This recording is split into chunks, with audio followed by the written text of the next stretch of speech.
The premise of our proposition today is that we work in an industry that is Jekyll and Hyde in many ways. That many conversations are either or, bean counting or hand waving.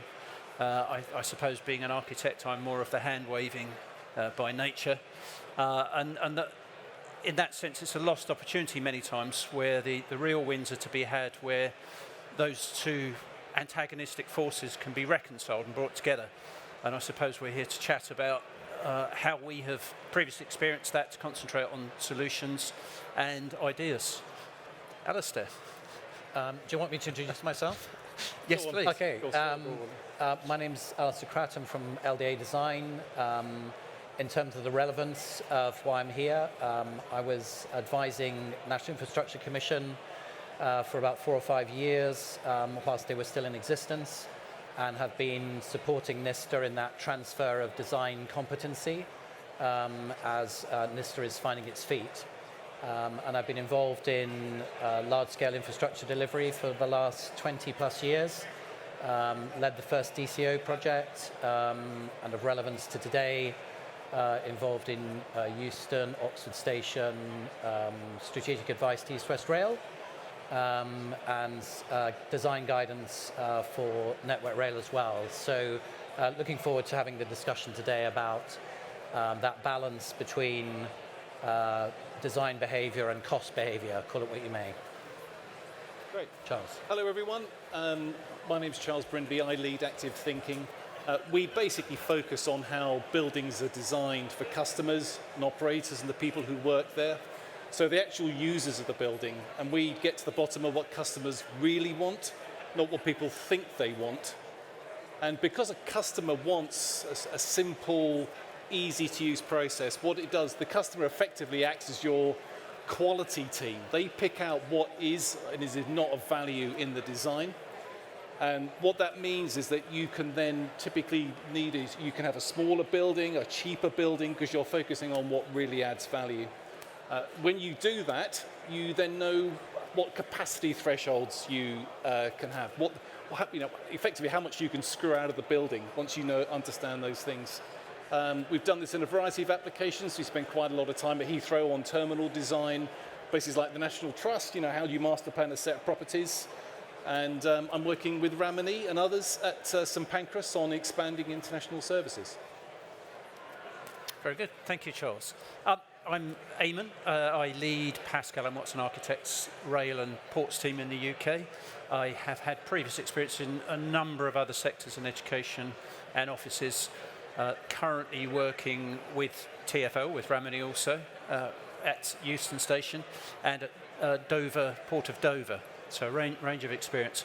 It strikes me that infrastructure is a particularly dysfunctional sector, overladen with a multitude of regulation and committee-based process that often means very capable and experienced people underachieve, and that systems produce an awful lot of noise and very little signal, as I think we've seen in the rail industry over the past few years. Things typically go wrong right at the start of project commission, in my view, and not to dwell on problems too much, but perhaps to suggest a few solutions, that we get involved too late in the process. Too often we're commissioned at REBA 2, perhaps REBA 3, when it's too late to throw imagination at project brief, and we see an awful lot of opportunity missed. One of my contentions is that the way that consultants and other parties within the development scene offer best value is if we can all get together at the very beginning so that all the different voices can be heard and common ground found. I think too often those voices are antagonistic in the project arena, and as we're finding politically generally more times these days, if we can find common ground whereby what the money requires and what society requires, what the design aspiration and passenger quality requires fits in and can be made to fit in with economic requirements, commercial requirements, then I think everybody wins. By way of example, at Heathrow, for instance, very simple example, and I'm sure Alistair and Charles will have many other better examples. Being involved at a very early stage with material specification, we agreed on a principle for materials in the public areas that meant that the best materials were all at eye level, so that you use much simpler, cheaper materials at other areas, and being able to liaise with the facilities team at Heathrow, who we work with very closely, to understand what their requirements are in terms of cleaning, in terms of robustness, to produce materials that will last the life of a project, so that we're both able to produce things that are pleasing and increase passenger quality of experience, but also adhere to the functional and economic requirements of the project. Does that ring true with you guys? Yeah, I think so. I mean, my perspective is probably slightly more strategic. I think design as a discipline is pretty much fundamentally misunderstood within much of infrastructure delivery process. And the work I was involved with others in the design group in the NIC was to try and introduce some more structured approach to design thinking early in project stages. A lot of the criticism that the present government and past government made in relation to the cost of delivery for infrastructure was essentially around some form of gold plating, which, when you look at the analysis that was undertaken by the NIC and others, is really without foundation. Much of the challenge really associated with delivering good design quality was through the process that projects were organized under. So I think one of the key issues really is having those very early conversations around ambition, the structuring of design process, and an understanding of actually how levels of fixity progress and mature through a project lifecycle. Earlier on today, I was listening to a discussion upstairs, and one of the team actually, who was on the design review panel for HS2 when I was working on Euston, mentioned how significant infrastructure is as an expression of society. And I think whilst there may well be discussions to be had about cost, it needs to be anchored in a proper understanding of how relevant that is. But I think as a baseline entry, infrastructure, because of its duration and the legacy that it imparts and the use that it goes through, is an expression of society. And if we do it badly and we do it cheaply and the cost, price per wear, call it what you may, is low, then we're not going to get a resilient, good quality product operating in decades to come. So I think the foundation of the debate is quite broad and is worth contemplating in that kind of context. Charles. What are you finding at St Pancras? Okay. Well, one of the things about St Pancras was the client did actually do what you described, Eamon. At the very start, they actually wanted to get the operating model and the desired passenger experience really straight before you did any design work about what the function of that building, and not go over top, something which was deliverable and pragmatic. There's the thing where some people talk about world-class customer service. You don't need to bother with that. You just need to do it really well. And one of the questions I've been asking for years is how many organizations actually manage to do the brilliant basics well? 15, 20% tops. But because that sounds sexy, people like getting interested in all something that's wacky and new, but actually what customers want is the basics done really well. And there's a little bit of a Brindy rule of thumb that the more boring it is for the organization, the more relevant it is to a customer. And so it's the balance of the two. Everything has got to be aspirational, it's got to have a vision and a picture, but it's also got to look after the basics. And you do that at the start before you begin the work. Yeah, I think that rings true. It's partly about setting up the rules at the beginning. A lot of what we get involved in seems to be unsaid. The decision-making processes, the rules of engagement, and how we prioritise must-haves with want-to-haves with it would be nice if we possibly could, and collating those amongst all the relevant stakeholders. And too often within the rail industry, we don't get to talk to the train operating companies, we don't get to talk to the facilities managers or the tenants in some of the commercial. And sometimes they have the most critical impact on how it plays out. Yeah. So I think that the front end and setting up the environment in which you proceed is really critical. Yeah. And having strong decision making by people with authority, that are given authority to make those difficult calls. I think at the back end also what we find is that we typically finish major projects and we take our pictures and we go off. And then immediately there are problems. Yeah. And that's not because the buildings are not good, it's because they're experimental.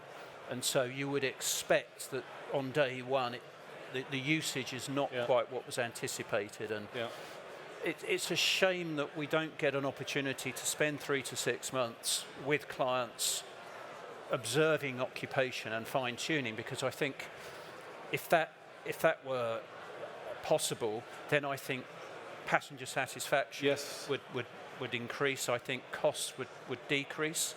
And at Euston, we're working at Euston. We've been there for some time working for Network Rail. And actually you find a series of small interventions is extremely effective. You can administer them very quickly, very cheaply. And you're always keeping up with the changes that are inevitably occurring. So it's not always something enormous that needs doing. It's something that perhaps in an environment which is constantly moving, it's a different approach to a kind of clunky once every 5 years. Yeah. And I think, if I may, I think the work that we were doing on establishing the basis of design within the NIC's environment, one of the 4 kind of headlines was the importance of people. And if you look at the likes of McKinsey's work on the value of design to business, they focus very much on customer satisfaction, but actually understanding who the customer is and what are those criteria you're actually trying to solve at the same time. So I think we can get very easily drawn by the visual and the aesthetic, but the experience of use and how seamless or otherwise it is, and what are those key elements of criteria that actually are the judge of what is good and what is quality, are really, really important. Materiality, yes, is inevitably important. That's about duration in service. It sends signals about quality of endeavor and contextual response and all these other things. But I think quality design ultimately is down to the experience of the user. And having those criteria and those design principles defined at the beginning that follow the lifespan of the project right through, they don't get lost at REBA 2, REBA 3. It goes all the way through into how that infrastructure is going to be managed over time. What is its life expectancy? These projects are an ongoing investment. They're not just a single thing.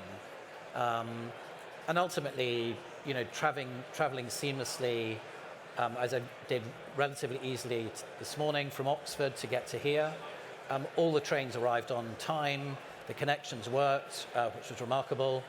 And the quality of the train interiors was great.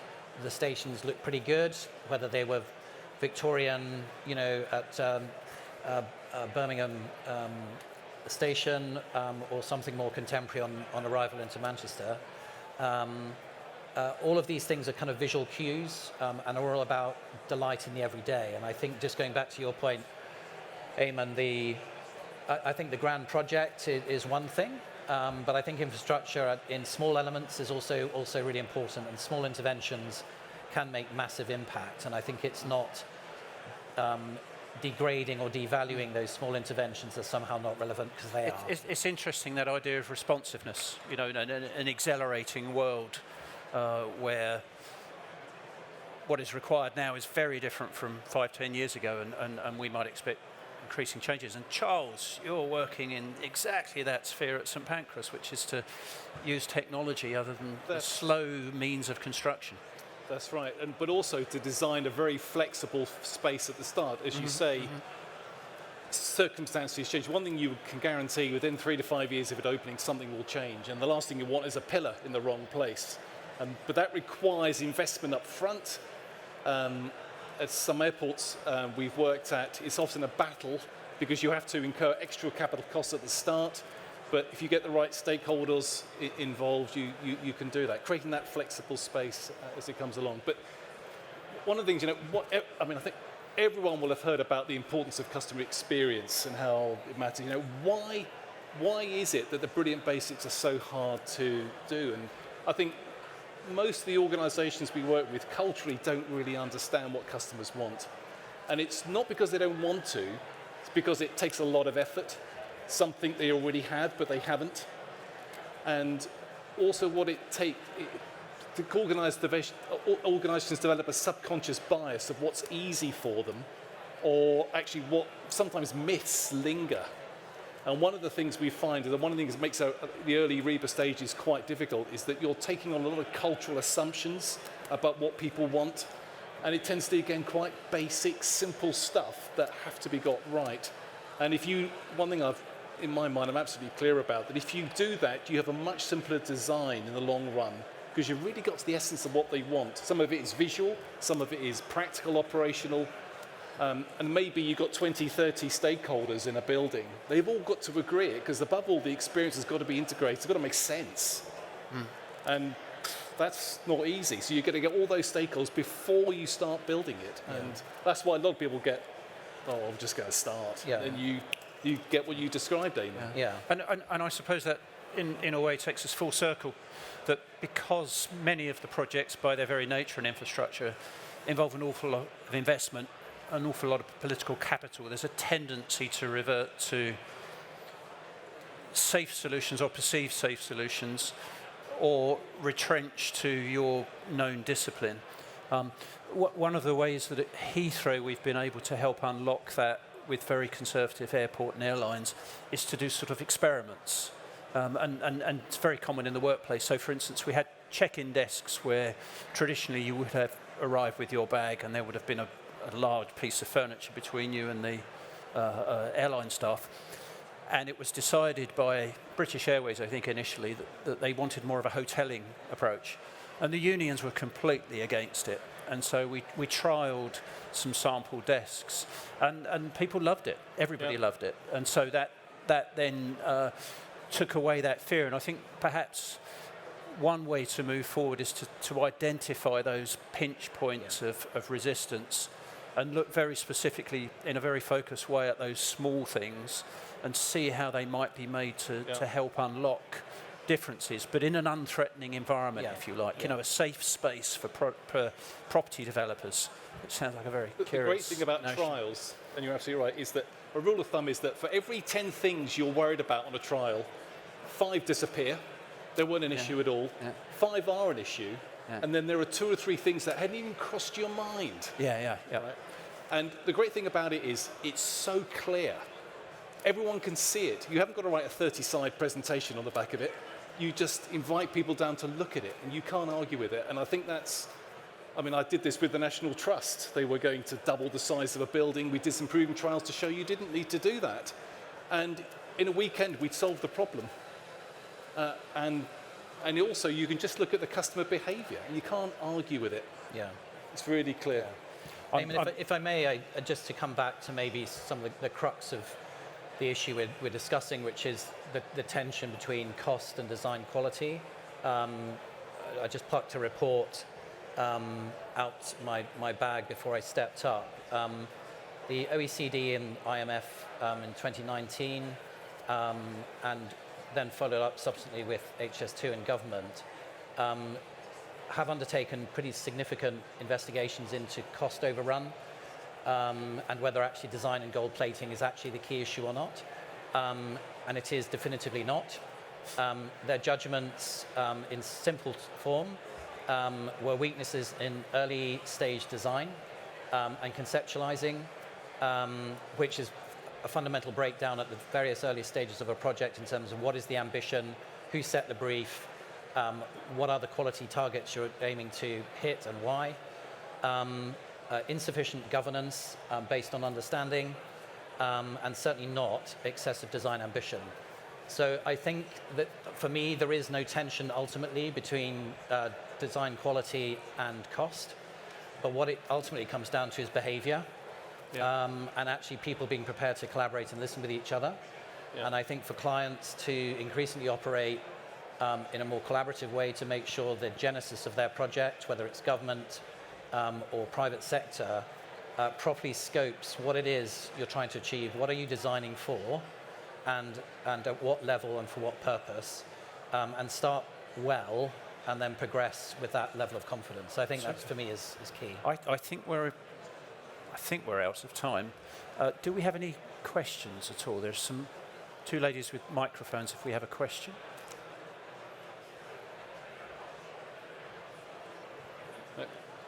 Testing. Oh, yeah, I think it's working now. Hi, amazing talk, really, really interesting. Probably wanted to interrupt about 10 times, but resisted.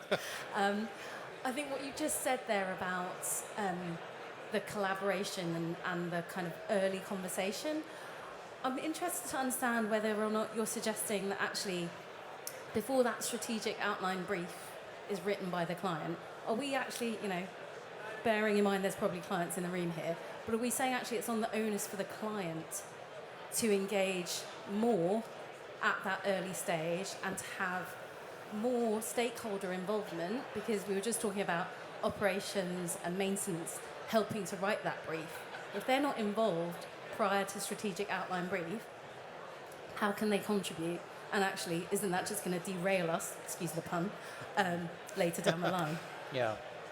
I'm happy to go first. I think competency for the scale and the cost and the value of these projects, having the right people in the room, I think is critical. Some of the work I've been involved with about establishing the principle of design champions at board level. Yeah. So actually it's embedded early based on good understanding. It's not rocket science. Get the right people in the room to inform decision making. Seems entirely logical to me. Guys, I don't know about you. I think if you have a client that has a conveyor belt of work and has got their fingers burnt by getting to REBA stages 3 and 4 and the stakeholders on bought in and we actually haven't figured out how the thing's going to work and then have to go back to REBA 1, if a client's had to go through that a few times, I think they will then realise the value of having the patience at the start to get the fundamentals right before the design starts. And the design will then go much faster because you won't have all these design cul-de-sacs and all the doubt, which is horrible. Yeah, I think I'm a great fan of getting people involved earlier, even if in a small way. Certainly contractors, I love to get involved as soon as possible to market test things, to reality check things, to talk about logistics and construction methodology and real costs. I think probably there is an education piece. I think commonly people think they appoint a design team, for instance, after the agent has already found the building, after they've done their business planning. By accident, I was appointed to develop the National Union of Journalists headquarters building. And because it was a family friend, I got involved at the very beginning where they were talking about, were they going to sell their building? Were they going to stay in their building? Could we test fit potential buildings that they were going to move to? Should they develop a new building with the Terence Higgins Trust next door? And that brought out some very interesting things that they were able to consider, which would not have been done without that. And it needn't have been an architect, but a sideways process, where you, in the widest sense, looked at all the possibilities. Yeah. I think that is missing from the REBA plan of work. Yeah. I think it's certainly missing from various early stage parties' process plan, that it's very much business-like. So how we get that done, I don't know, but it is an education. It's partly a process thing.